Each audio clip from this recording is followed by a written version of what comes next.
Okay, Dylan Ferrandis at Indianapolis. I don't know what got into you today, but from the very first practice, you looked spicier, like you maybe wanted it more, I don't know. But promising day, step in the right direction, right?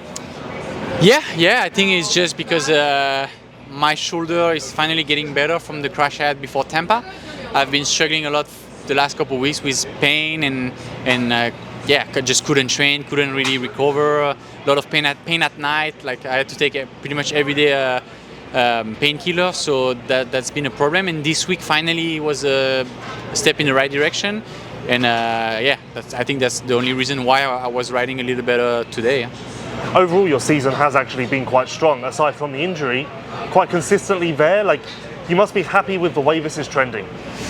Yeah, but I mean, I'm still struggling physically, so it's tough to accept because like today I was in the front group in the main event until the halfway. I was P5 with the pace of the front guys, and then I was just then I had no more energy, no more fitness, and I had to give up a little bit. So it's just I know like the bike is good, my riding is not bad, but it's just fitness right now. So it's hard to recover from racing every weekend. This is tough to say because you never know. But if you were healthy, if your shoulder was strong, do you feel like you could have been in the battle for the podium tonight? Because it looked like that was kind of where your speed was at. I don't know about podium, but I think halfway in the main event I was 5, so I feel like I was able to stay there. So P5, so I'm sure P5 is possible, but then podium, I don't know. Like I cannot say it's possible. Like I have to prove it. Did the track break down less than you expected? I think a lot of guys expected it to be much worse than last year, but from where I was sat at least, it didn't look as bad as I thought it would be. Maybe the main event, it wasn't the worst, but for me I was in E2. Yep.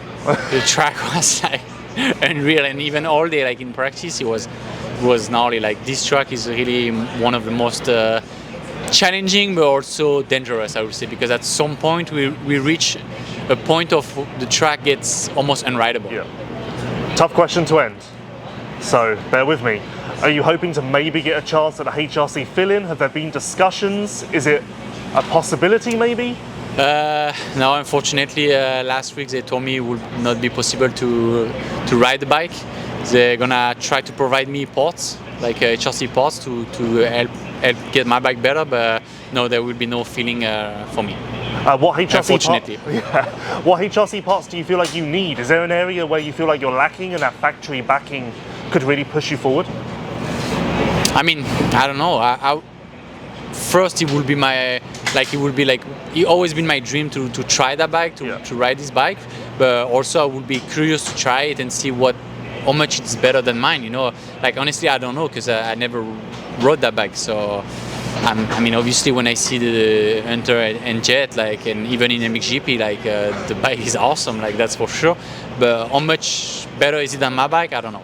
Do you see areas where maybe the HRC bike seems to react better than yours? Like maybe one turn, one jump where you're like, I need my bike to do that, and I don't know how to make it do that. I mean, yeah, on hard pack for sure. Right now, I think they are one step in front of everyone in the hard pack condition. So for sure, it's something that I would like to get. I don't know if it's transmission or like mapping or whatever, but it's something like they are really strong. Like for sure, if I can get that, it would be a big step up for me. Especially if it's not really hard pack, it's more for like a race in altitude. Like last year, they've been dominating every race in altitude. So I mean, if they can help me for this condition, that's great because we have a couple of races during the season in altitude.